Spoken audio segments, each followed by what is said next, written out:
અમને સમજાવવાની જરૂર નથી. યુએસ યાત્રા પહેલા થરૂર ડેલિગેશનનો ટ્રમ્પને સીધો સંદેશો. ઓપરેશન સિંદૂર બાદ પાકિસ્તાનને દુનિયા સામે ઉઘાડું પાડવા માટે કોંગ્રેસ નેતા શશી થરૂરના નેતૃત્વમાં ભારતીય ડેલિગેશન બ્રાસિલિયામાં છે. ત્યારબાદ ડેલિગેશન અમેરિકા જશે. જો કે આ પહેલા જ થરૂરે અમેરિકન પ્રમુખ ડોનાલ્ડ ટ્રમ્પને સ્પષ્ટ સંદેશો આપ્યો છે કે ભારત યુદ્ધ નથી ઈચ્છતું અને તેને સમજાવવા માટે કોઈની જરૂર નથી. ટ્રમ્પ સતત કહી રહ્યા છે કે ભારત પાકિસ્તાન વચ્ચે સીઝ ફાયર કરવા માટે મધ્યસ્થી કરી છે, એટલેથી જ ન રોકાતા પણ એવું પણ કહે છે કે તેમણે બંને દેશના વેપારને બંધ કરવાની ચેતવણી પણ આપી હતી.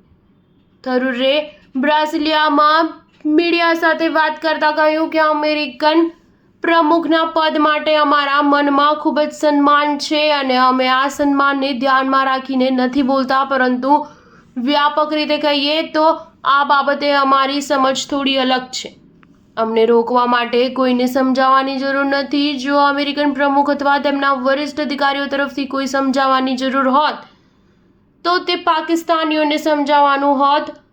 અમને સમજાવવાની જરૂર નથી કારણ કે અમે યુદ્ધ નથી ઈચ્છતા. અમે વિકાસ પર ધ્યાન કેન્દ્રિત કરવા માંગીએ છીએ. આ મૂળભૂત સંદેશ છે. 7 મેની શરૂઆતથી જ અમે સતત કહ્યું હતું કે સંઘર્ષને લાંબો ખેંચવામાં અમારી રુચિ નથી. આ કોઈ પણ પ્રકારના યુદ્ધની શરૂઆત નથી. આ ફક્ત આતંકવાદીઓ સામેનો બદલો છે. જો પાકિસ્તાને પ્રતિક્રિયા ન આપી હોત તો અમે પણ પ્રતિક્રિયા ન આપત.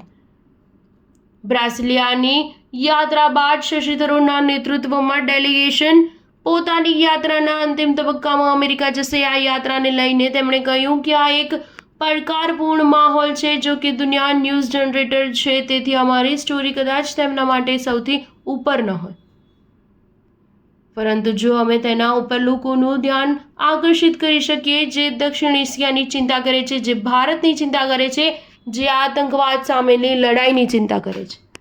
સ્ટાર ન્યૂઝ 7 હંમેશા સચ્ચાઈની સાથે.